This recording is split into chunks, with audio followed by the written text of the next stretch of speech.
panel member. We do have here Tatiana Grego from Czech Republic. Tatiana is Miss World 2006. So you wonder, what is she doing in this area of old people? So I think we are all interested to hear from her. Why is she interested? What are our motivations? I think you, the professor, said that it is a life cycle and we need to be involving young people. And you mentioned the mid-sector. I think, Tatiana, please let us learn from you.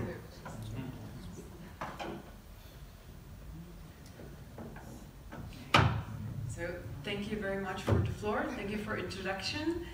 It's my pleasure, and thanks for including me in this cooperation and talk.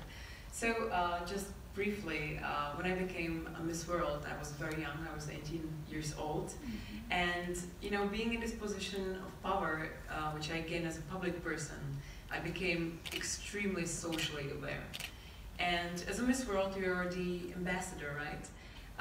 Thanks to that experience, I have seen in many grassroots organizations and also international charities, I've seen many people who needed help, and I cooperated and supported many of those organizations. However, I have noticed that not so many organizations was really occupied with helping the elderly. And that was the first and very important hint for me. I have established my non-profit organization 10 years ago, right after my active mission ended, but it never really ended.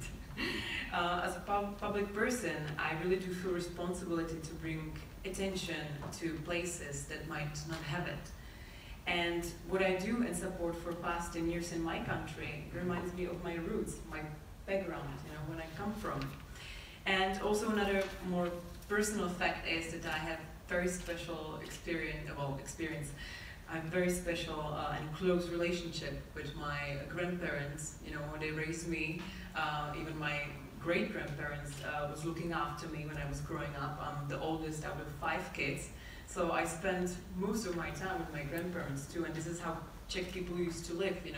Everybody in one house under one place. So it's very natural for me.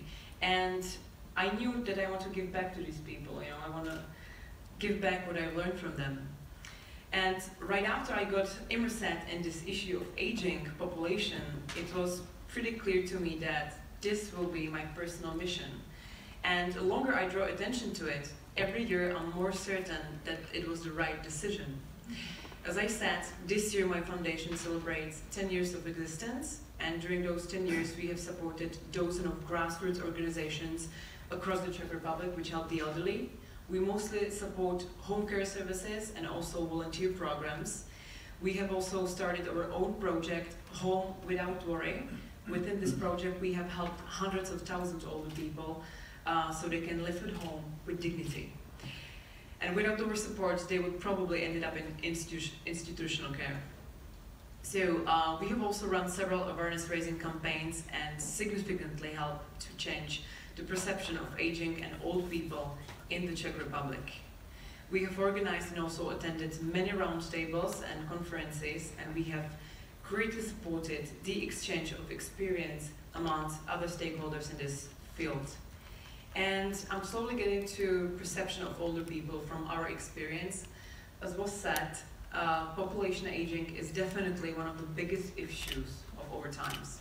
That's pretty clear. And however, I don't think it really helps when we think only about its negative connotations. That can be even counterproductive, right? So we try to bring this topic into the general discourse, raise awareness about it among people, especially among politicians. And it is a hard job because they would rather solve other issues. And it's even harder when we tell them that in 2050 will be 1/3 of population retired, over 65 plus. So nothing can change that simple fact now. So it's not surprising that they don't want to look for solutions if we say in the beginning that it's impossible. So that is why we have to talk about it differently. I think we really have to motivate people to think about opportunities which it can bring. You know, let's show positive examples. Let's organize round tables, you know, with the topic aging population, new opportunities, instead of aging population, the biggest threat. So that can help to shift the perception of this issue to a more positive level and to also boost the solution-oriented approach. Population aging is actually the result of great progress, and progress brings changes. So we have to adapt to these changes and use them to our advantage. It's great that we have more time to live, more time to learn, more time to work, but we have to adapt our pension system to that fact too. Now, people in the Czech Republic spend in retirement on average 24 years. In 1980, it was only 13 years. So it's only logical that we can use our time to work while being retired. I know that some people don't see postponing the age of retirement as a good thing, but that's why I think it's even more important to show and share stories of people who continue working while being retired. They are happy that they can use their experience and skills, that they can be among other people and can use their time meaningfully. The longer people stay active, the better their mental and physical health is. That's pretty common. And thanks to these stories, people perceive differently older people too. People are often afraid of aging, they don't want to see it, or they don't want to think about it. So thanks to positive people who stay active in old age, younger people can see that life doesn't end with retirement, or even doesn't have to change really. So I believe that positive examples are a perfect way how to change perception of older people and how to emphasize progress and new opportunities, for example, for business. And that's a great way and only way, I think, how to change the perception of population aging.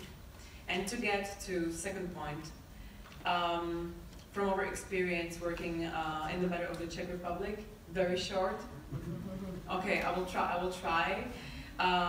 It's a question about the labor market. You know, in the beginning we were concerned with helping the elderly. We helped our clients, mostly women, to arrange all the possible social services so they could live at home with dignity. And this is still our mission. However, the longer we do that, more we realize how important it is to work on prevention as well, and to connect issues of population aging with other issues affecting women, such as maternity leave. And if you think that because of population aging we need to support only older people, we are wrong, because it's just too late. You know, if you want to solve something and change something, and to solve it, we need to start before the problem occurs. So, 2 years ago, we started a project which aimed to draw attention to discrimination of older people in the labor market. We wanted to stress how important diversity is and what outcomes diverse teams have for the employers. We got very valuable feedback from the employers. On the one hand, it's very important to work with HR directors and the leadership and to help them to see their company from perspective of population aging. On the other hand, it is also important to lobby for more legislative support of flexible jobs, because surprisingly, many people in retirement would like to continue working, but they can't work 8 hours a day. So, part-time jobs or job sharings would be a great benefit for them, and their experience would be a great asset for employer. However, in the Czech Republic, the labor market is rather rigid. Part-time jobs are offered only for very low percentage of positions, and they are more expensive for the employer in terms of the taxes they have to pay for each employee. So flexible jobs would be a great thing, you know, for retired people. It would also help people 50 plus who want to care for an older relative, for example, and they can be, you know, and work all day. People like that now quite often have difficulty finding a job, and they're usually women. So this brought us to focusing on the connection between the elderly and women support. Our clients are mostly women because they live longer. As a result of the pay gap between men and women, women very often earn less than men, and later in life, when they're 50 plus, their partners or partner of their husbands start to need support, and those are women who are really taking care of the whole families. So again, they could lose a job because of that, or earn even less. and when they retire, their pension is consequently very low. So we really need to do everything possible to balance the pay gap between the men and women. We must support people who care for their loved ones. It could be older parents or younger children, and offer them opportunities to be able to work. We must understand how important the experience of older people is in the labor market, that we need to approach different generations differently to benefit from them the most. And I think this is the only way how to really reach the Sustainable Development Goals, to give equal opportunities to everybody, the elderly and the women. So thank you so much. Sorry to be told so long. Thank you. Thank you, Dr. Sorry. Thank you, Dr. I think it is good to have you here and to hear that young people are already involved in taking care of. That is the intergenerational relationship that Professor mentioned, that it is important. Thank you, and then the gender perspective. So my last two speakers